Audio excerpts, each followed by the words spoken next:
it sounds like you may have come to some sort of a solution, at least the beginning of one. So to our listeners that are realizing that they suffer from imposter syndrome, what are some things that you have found maybe have helped you to at least start the process to moving past it and growing as an artist and as a person? Well, definitely who I surround myself with, and you spoke on that, and I can always get on that train. Yeah. But man, my go-to is any pain that I feel, irregardless of what it is, the more I share it and vocalize it, the less power I am giving it. Wow. And in doing that, you know, I'm now not only right, because I don't go into my own head without a friend and a flashlight, and every time I do, I come out fucking more insane than I went in. So when I share it, I get feedback or suggestions back from people who may give me a different way to view it or a different perception on that. And, you know, one of the things I've been doing is journaling on it, trying to like reverse engineer it. Now, is that important?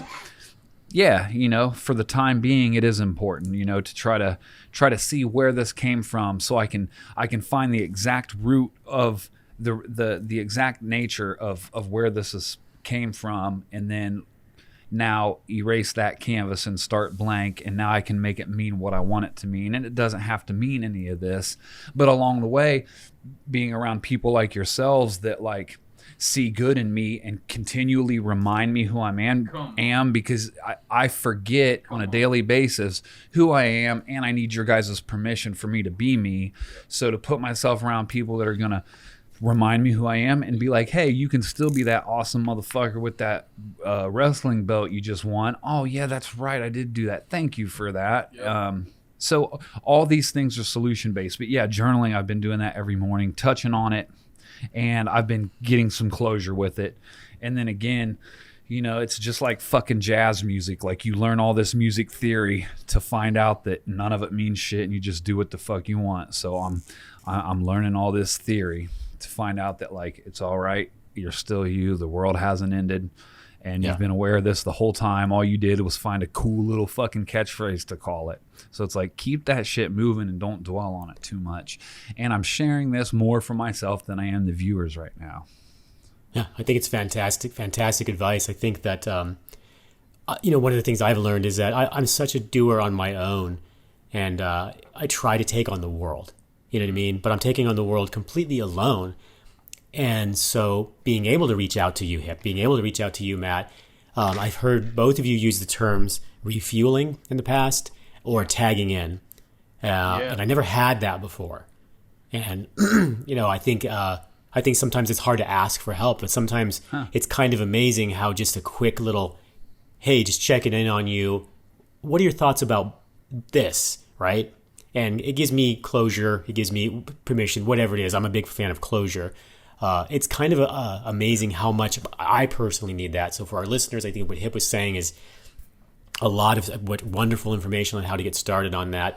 But if you find yourself kind of take on the world alone and do everything yourself, you know, it's a little lonely there. You know what I mean? And so, you know, surrounding yourself might be part of the answer, but I just didn't even allow myself to surround myself. I just kind of like worked with people in the shop. I wasn't a dick or anything. I was always friends with people in the studio. Yeah. But it's difficult. For me, it was very difficult to make real friends after school.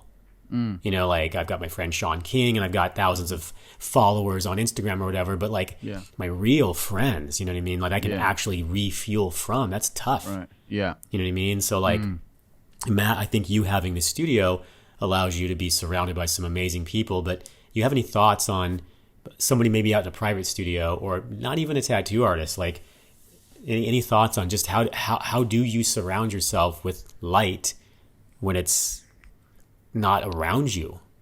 Thank you.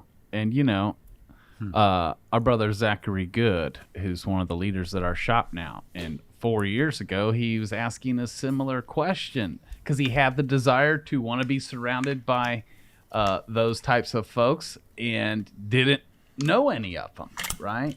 And this goes back to when you focus on what you want and who you want to become, the whole universe is designed to serve us, will bring them to you.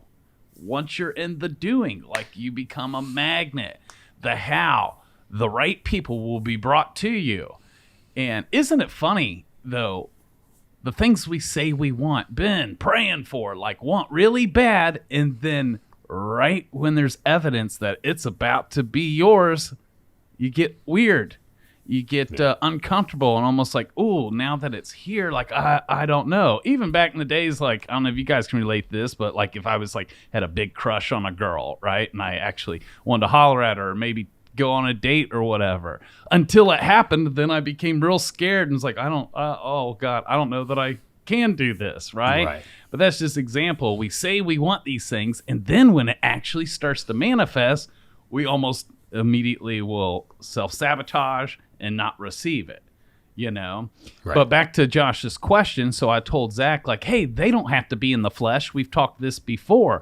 When you start seeking out to surround yourself by those people, even if it's in the form of a book or on YouTube, and in the beginning, I surrounded myself with people I didn't know digitally, but by changing my frequency, by starting to learn to receive from other people, even if it was a stranger on YouTube, and I'm talking for years, eventually those types of people started just showing up in my life that I couldn't have planned or guessed, and they just started showing up in my life one by one, relationship by relationship, and that deal will snowball effect to where now I know more great men and women, got more coaches, more mentors, and I'm lucky to not be in the smartest man in the room in a lot of rooms I'm in now. And a couple years ago, I didn't know any of them. I couldn't have planned. I couldn't have said, yo, I want to be. Now I'm to the point where I want to be friends and have a relationship with that dude or with that chick.